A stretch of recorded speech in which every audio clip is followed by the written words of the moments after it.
Selamat pagi bersama saya, Cindy Raja. Mari awali aktivitas dan pelayanan Anda melalui renungan pagi. Yesus, nama di atas segala nama.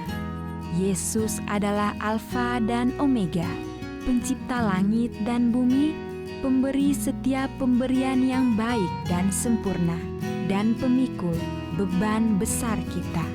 Kepada mereka yang hancur oleh dosa, Dia adalah juru selamat yang sempurna, perantara yang agung, perantara yang maha kuasa, dan kapten keselamatan kita. Ditulis oleh Ellen G. White bersama Pendeta Denny Kanajo. Selamat mendengarkan. Shalom, selamat pagi para pendengar yang diberkati oleh Tuhan dimanapun Anda berada saat ini. Kita akan sama-sama mendengarkan firman Tuhan melalui audio renungan pagi. Pada tanggal 31 Oktober 2024 dengan judul Pembela Kebenaran. Sebelum kita melanjutkan bacaan renungan kita pada pagi hari ini, kembali saya mengajak semua para pendengar yang setia untuk berdoa bersama-sama. Terpujilah nama-Mu ya Tuhan, karena Engkaulah Allah yang patut disembah siang dan malam, Allah yang menjadikan langit dan bumi dan segala isinya. Di pagi hari ini sebelum kami melakukan segala aktivitas pelayanan dan pekerjaan kami sangat rindu sejenak untuk merenungkan kebenaran firman Tuhan. Kami butuh kuasa Roh Kudus-Mu dicurahkan kepada masing-masing kami. Terima kasih Tuhan Yesus, dengarlah segala doa dan permohonan kami Bapa, dan mau mengampuni segala dosa kami, karena kami sudah berdoa hanya di dalam nama Tuhan dan Juru Selamat kami. Amin. Ayat inti kita terambil di dalam Yohanes pasal yang pertama ayat yang ke-17. Demikian firman Tuhan, sebab hukum Taurat diberikan oleh Musa, tetapi kasih karunia dan kebenaran datang oleh Yesus Kristus. Mari kita ikuti penjelasannya. Di sini Kristus memberikan contoh kepada semua umatnya tentang cara Dia bekerja untuk keselamatan setiap pria dan wanita. Anak Allah menghubungkan dirinya dengan jabatan dan otoritas dari gerejanya. Berkat-berkatnya akan datang melalui perantara yang telah Dia tetapkan.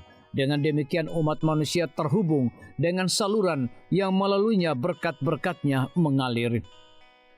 Paulus dengan sangat bersungguh-sungguh dalam pekerjaannya menganiaya orang-orang kudus bukan berarti membuatnya tidak bersalah ketika pengetahuan tentang pekerjaannya yang kejam itu dikesankan oleh Roh Allah kepadanya.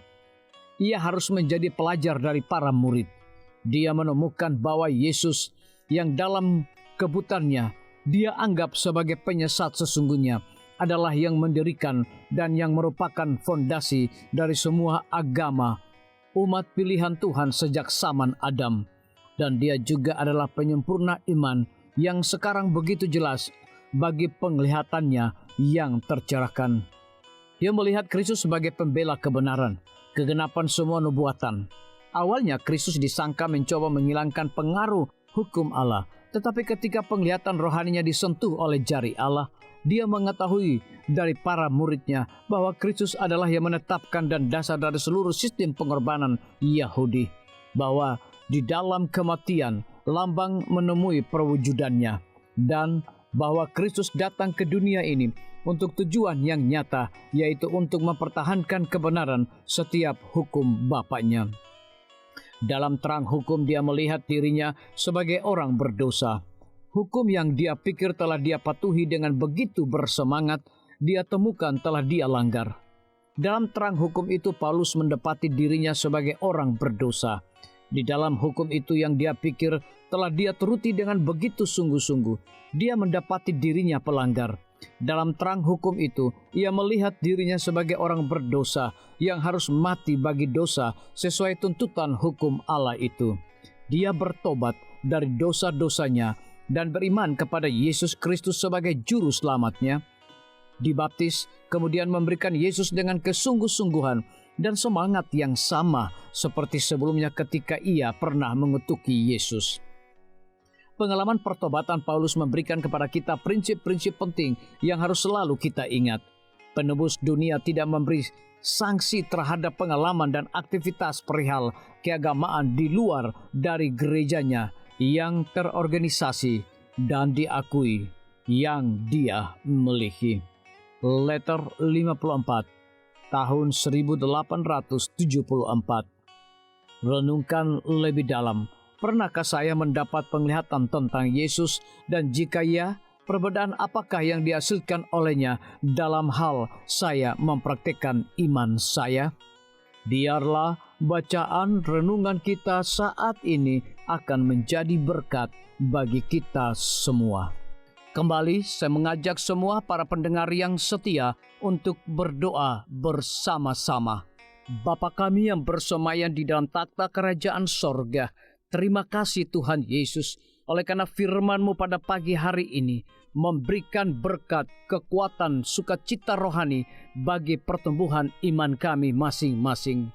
Pada saat ini Tuhan, kembali hamba-Mu berdoa untuk pemerintah kami. Tuhan memberkati Bapak Presiden bersama Wakil Presiden, para menteri dan seluruh stafnya.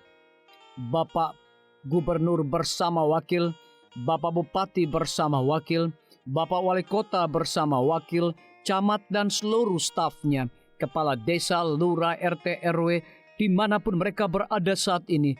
Tuhan lindungi mereka, pelihara mereka, curahkan mereka hikmat pengetahuan sorga, kekuatan kesehatan, agar mereka dapat menjalankan roda pemerintahan boleh sesuai dengan amanah dan titah Tuhan sendiri. Tidak lupa juga kami menyerahkan pimpinan-pimpinan organisasi gerejawi Tuhan dari tingkat yang tertinggi sampai kepada seluruh gembala jemaat. Tuhan urapi mereka, Tuhan berkati mereka. Mereka sangat butuh kuasa Roh Kudus dalam pelayanan mereka setiap hari.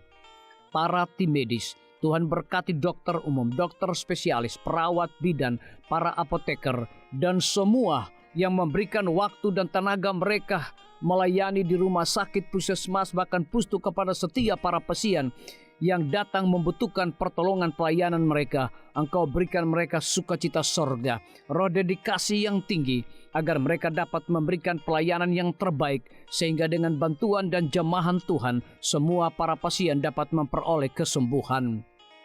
Guru-guru, kepala sekolah, setiap siswa, mahasiswa, dosen, rektor di setiap lembaga pendidikan swasta maupun negeri, Tuhan urapi mereka agar mereka dapat mendidik setiap siswa maupun mahasiswa untuk memiliki nilai-nilai religius di dalam diri mereka masing-masing. TNI, Polri, PNS, wira swasta, petani, pedagang, nelayan, ojek online, saudara-saudara kami juga yang ada di dalam penjara, Tuhan hiburkan mereka, Tuhan berkati mereka, cukupkan kebutuhan mereka, dan berikan juga mereka sukacita senantiasa. Para pendengar yang setia yang berulang tahun saat ini dimanapun mereka berada, biarlah dengan bertambahnya usia yang Tuhan percayakan dalam hidup mereka, mereka hidup selalu bersyukur, berterima kasih, dan menjadi saluran berkat bagi sesama manusia.